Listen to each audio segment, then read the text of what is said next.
et bienvenue sur ce premier cours consacré à la plaie et à la cicatrisation cutanée.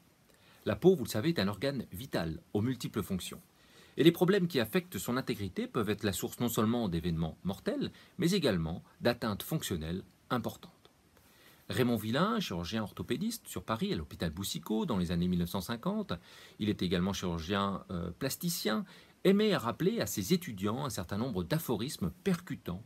Il aimait par exemple rappeler que moins démunis que l'australopithèque, nous cicatrisions encore cependant comme lui. Pourquoi? Comment nous cicatrisons? C'est ce à quoi nous allons tenter de répondre à travers ces différentes vidéos et ces différents modules qui s'organisent dans le cadre de ce cours online. Le premier module sera consacré à l'étude histologique et à quelques rappels concernant la structure de la peau. Il permettra d'introduire le deuxième module consacré à la physiologie de la cicatrisation et à l'étude des différentes étapes qui se succèdent, que ce soit dans le cadre d'une cicatrisation primaire, de première intention, après une suture par exemple, ou une cicatrisation secondaire qui vont permettre de stimuler chaque étape jusqu'à l'épidermisation définitive.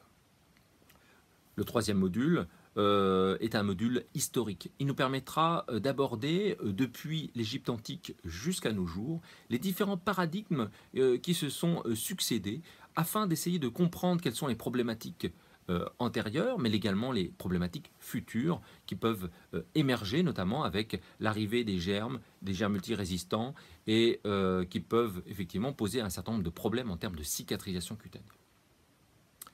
Un quatrième module sera consacré à la plaie infectée. Et nous nous arrêterons un instant sur la prise en charge spécifique de ces plaies, car un certain nombre de principes intangibles méritent d'être répétés. Le cinquième module permettra d'étudier les grandes classes de pansements disponibles et actuellement sur le marché, si j'ose dire. Ils permettront surtout d'insister sur leur utilisation rationnelle, un pansement cher n'étant pas forcément efficace pour un certain nombre d'indications. Enfin, au sixième module, nous aborderons les facteurs inhérents non pas à la plaie, mais inhérents au terrain, à l'hôte, au patient.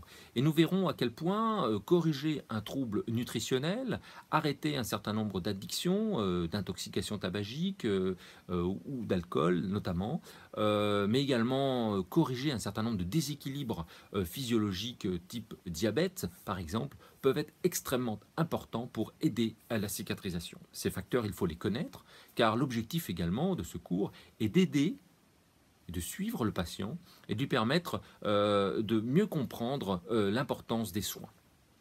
Il faut toujours impliquer le patient dans son processus, notamment pour des plaies chroniques. Ceci est extrêmement important.